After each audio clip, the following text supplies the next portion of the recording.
Welcome to yoyo TV. Nani, Shraddha Srinath జంటగా నటించిన చిత్రం జెర్సీ. గౌతమ్ తిన్ననూరి దర్శకత్వం వహించిన ఈ చిత్రాన్ని సూర్యదేవర నాగవంశీ నిర్మించారు. క్రికెట్ నేపథ్యానికి ఒక అద్భుతమైన స్టోరీ జోడించి ఎమోషనల్ జర్నీగా ఈ మూవీని తెరకెక్కించారు. ఇప్పటికే విడుదలైన ట్రైలర్ సినిమాపై అంచనాలు పెంచేస్తుంది. అభిమానులు, ప్రేక్షకులు ఎప్పుడెప్పుడా అని ఎదురు చూస్తున్న ఈ చిత్రం ఈ రోజు ప్రపంచవ్యాప్తంగా విడుదలైంది. ఇంతకీ సినిమా ఎలా ఉంది? ఆడియన్స్ నుంచి ఎలాంటి టాక్ అందుకుంది?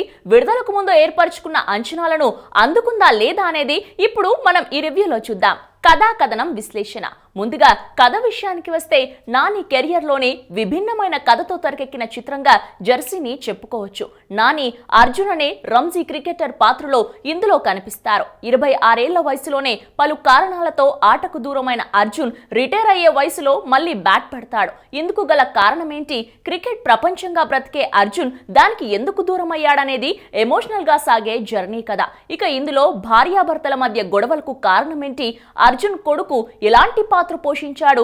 అర్జున్ క్రికెట్ జర్నీ, జీవితంలో అతను సాగించిన జర్నీ జెర్సీగా ఎలా మారింది అనేది సినిమా చూసి తెలుసుకోవాల్సిందే. ఇక నటీనటుల విషయానికి వస్తే, ఇందులో నాని అద్భుతమైన నటనను కనబరిచారు. ఒక రకంగా చెప్పాలంటే కెరియర్ బెస్ట్ పెర్ఫార్మెన్స్ ఇచ్చాడని చెప్పొచ్చు. క్రికెటర్ గా అవ్వాలని అతను చేసే ప్రయత్నాల్లో నాని నటన సూపర్బ్ అని చెప్పొచ్చు. అలాగే క్రికెట్ కి దూరం అయ్యే సందర్భంలోనూ నాని నటనను మెచ్చుకోకుండా ఉండలేం. ఇక రిటైర్ అయ్యే వయసులో మళ్ళీ బ్యాట్ పట్టుకోవాల్సిన సందర్భంలోనూ నాని తనలోని ఉత్తమ నటనను కనబరిచారు. ఇక హీరోయిన్ శ్రద్ధా శ్రీనాథ్ కి కూడా నటనకు అవకాశం ఉన్న పాత్ర లభించింది. కెరియర్ లో ఎదగలేకపోయిన భర్తని ఓదార్చే తరహాలో అతనికి బాధ్యత గుర్తు చేసే సందర్భాల్లో శ్రద్ధ చక్కని నటన కనబరిచింది. అలాగే పెళ్లికి ముందు సన్నివేశాల్లో గ్లామర్ కూడా కురిపించింది. క్రికెట్ కోచ్ గా సత్యరాజ్, జట్టు ఎంపిక సభ్యునిగా సంపత్ తమకు అలవాటైన రీతిలో మెప్పించారు. మిగతా నటీనటులు పరిధి మేరకు ఆకట్టుకునే ప్రయత్నం చేశారు. ఇక సాంకేతిక నిపుణుల విషయానికి వస్తే, గౌతమ్ స్టోరీ,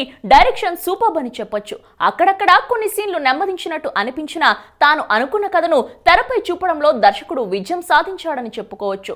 ఇక అనిరుద్ బ్యాక్గ్రౌండ్ స్కోర్ సినిమాకు బలంగా మారింది. ఇక ఫోటోగ్రఫీ బాగుంది. చాలా సన్నివేశాలను తన కెమెరా పనితనంతో గొప్పగా చూపించారు. అలాగే ఆర్ట్ డైరెక్టర్ అవినాష్ కూడా తన బాధ్యతను చక్కగా నెరవేర్చాడు. ఇక ఎడిటర్ నవీన్ నూలి తన కథకు కొంత పని చెప్పాల్సి ఉన్న ఇలాంటి ఎమోషనల్ సినిమాకు ఆయన చాలా వరకు న్యాయం చేశారని చెప్పుకోవాలి. ఇక చిత్ర నిర్మాణ విలువలు చాలా బాగున్నాయి. సినిమాను ఒకసారి విశ్లేషించినట్లయితే, రోడ్డు ప్రయాణంలో జాగ్రత్త తీసుకోమని చెప్పే ఎన్టీఆర్ వాయిస్ ఓవర్ తో సినిమా మొదలవడమే ఆడియన్స్ ని మెప్పించేలా ఉంది. అర్జున్ కుమారుడు తన తండ్రి జీవితంపై జెర్సీ అనే పుస్తకం రాసే నేపథ్యంలో కథ మొదలవడం ఆసక్తి రేకెత్తించేలా ఉంది. 1986 నాటి ఫ్లాష్ బ్యాక్ లోకి వెళ్లడం, క్రికెట్ స్టేడియంలో నాని, శ్రద్ధా శ్రీనాథ్ పాత్రలను పరిచయం చేయగానే కథ మరో 10 ఏళ్ల ముందుకు అంటే 1996కు వెళ్లడం వంటివి అర్థమయ్యే రీతిలో చక్కగా చూపించారు. మంచి క్రికెటర్ అయిన అర్జున్ కొన్ని కారణాలతో ఆటను వదిలిపెట్టడం, 10 ఏళ్లు ఆర్థికంగా ఇబ్బంది పడటం సహజంగా చూపించడంతో ప్రేక్షకుల్లో సినిమాపై మరింత ఆసక్తి పెరిగేలా చేసింది.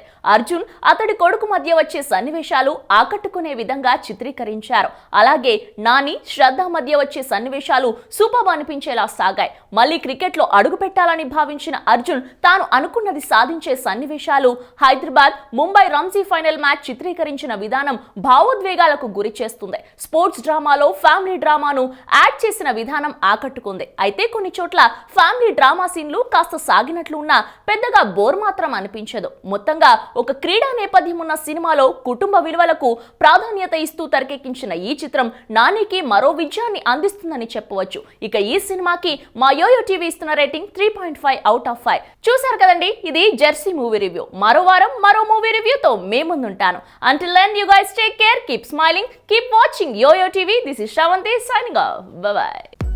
Hello, మిమ్మల్నే ఫిలిం సెలబ్రిటీస్ రియల్ స్టోరీస్ ఏంటో తెలుసుకోవాలనుందా? లేటెస్ట్ గా రిలీజ్ అయ్యే మూవీ రివ్యూస్ నేను చెప్తే వినాలనుందా? ఇంకెందుకు ఆలస్యం, యోయో టీవీని సబ్స్క్రైబ్ చేసుకోండి. అలాగే మర్చిపోకుండా యోయో టీవీ యాప్ ని కూడా డౌన్లోడ్ చేసుకోండి.